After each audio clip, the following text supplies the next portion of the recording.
আসসালামু আলাইকুম এভরিওয়ান। জান্নাত রান্নাঘরে সবাইকে স্বাগতম।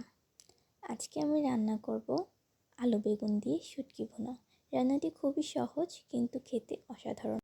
এর জন্য আমি মিডিয়াম সাইজের একটি আলু ও বেগুন কেটে নিয়েছি পেঁয়াজ কুচি, মরিচ কুচি, ধনেপাতা কুচি, হলুদ, লবণ, মরিচ, সামান্য তেল এবং শুটকিগুলোকে তেলে গরম পানিতে ভিজিয়ে রেখেছি। তো শুরু করা যাক রান্নাটি। এর জন্য আমরা কড়াইতে তেল গরম করে নিব, দিয়ে দিব পেঁয়াজ কুচি, দিয়ে দিব কাঁচামরিচ কুচি। এগুলো এখন হালকা ভেজে নিব। হালকা ভাজা হয়ে গেলে ভিজিয়ে রাখা শুটকিগুলোকে দিয়ে দিব। ভালো করে ধুয়ে পানি ঝরিয়ে নিয়েছি। এবার দিয়ে দিব শুকনো উপকরণগুলো ভালো করে শুটকির সাথে মিশিয়ে নিব। কিছুক্ষণ মশলাগুলো কষিয়ে নিব। এরপর দিয়ে দিব কেটে রাখা আলু বেগুনগুলো। মশলার সাথে আলু বেগুন ভালো করে মিশিয়ে নিব। ভালো করে মেশানো হয়ে গেলে ঢেকে রেখে দিব কিছুক্ষণের জন্য মিডিয়াম টু লো আঁচে।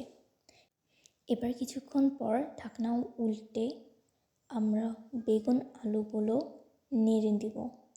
আলু ও বেগুন নরম হয়ে এলে পরিমাণ মতো পানি দিয়ে দিব। এবার পানি ও আলু বেগুন একসাথে মিশিয়ে নিব। পানিটা টেনে না নেওয়া পর্যন্ত ভালো করে কষিয়ে নিব। পানিটা ভালো করে টেনে এলে এবার শেষে আমরা অ্যাড করব আমাদের কুচি করে রাখা ধনেপাতা।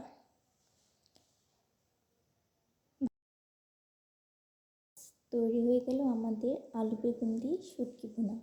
রেসিপিটি কেমন লাগলো লাইক কমেন্ট করে জানাবেন। আর এরকম দারুণ দারুণ রেসিপি পেতে অবশ্যই চ্যানেলটিকে সাবস্ক্রাইব করবেন। সবাইকে রেসিপিটি ভালো করে দেখার জন্য ধন্যবাদ।